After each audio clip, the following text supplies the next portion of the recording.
গাইবান্ধার সুন্দরগঞ্জ উপজেলায় নিলাম ছাড়াই প্রায় ২ যুগ পুরনো একটি ব্রিজ ভেঙে ইট ও রড বাড়িতে নিয়ে যাওয়ার অভিযোগ উঠেছে ধোপাডাঙ্গা ইউনিয়ন পরিষদের চেয়ারম্যান মোখলেছুর রহমানের বিরুদ্ধে। এতে ব্রিজের ওপর নির্ভরশীল কয়েকটি গ্রামের হাজারো মানুষ চরম দুর্ভোগে পড়েছেন।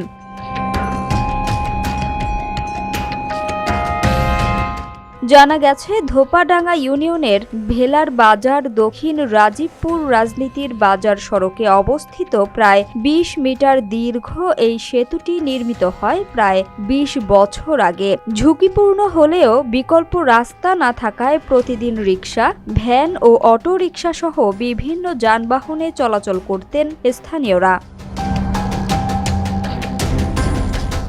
সম্প্রতি চেয়ারম্যানের নির্দেশে শ্রমিক দিয়ে ব্রিজটির উপরিভাগ সম্পূর্ণ ভেঙে ফেলা হয়েছে। বর্তমানে নিচের অংশ ভাঙার কাজ চলছে। শ্রমিকরা জানান, ভাঙা শেষে ইট ও রড চেয়ারম্যানের বাড়িতে নেওয়া হচ্ছে এবং আরও ২-৩ দিনের মধ্যে কাজ শেষ হবে।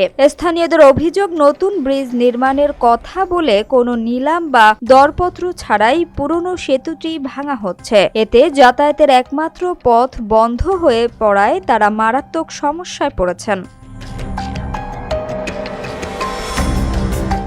অভিযোগের বিষয়ে চেয়ারম্যান মোখলেছুর রহমান বলেন, এলাকার উন্নয়নের স্বার্থে নতুন ব্রিজ নির্মাণের প্রকল্প নেওয়া হয়েছে বলেই পুরনোটি ভাঙা হচ্ছে। অনুমতির বিষয়ে জানতে চাইলে তিনি বলেন, প্রয়োজনীয় কাগজপত্র উপজেলা অফিসে আছে, পরে দেখানো হবে।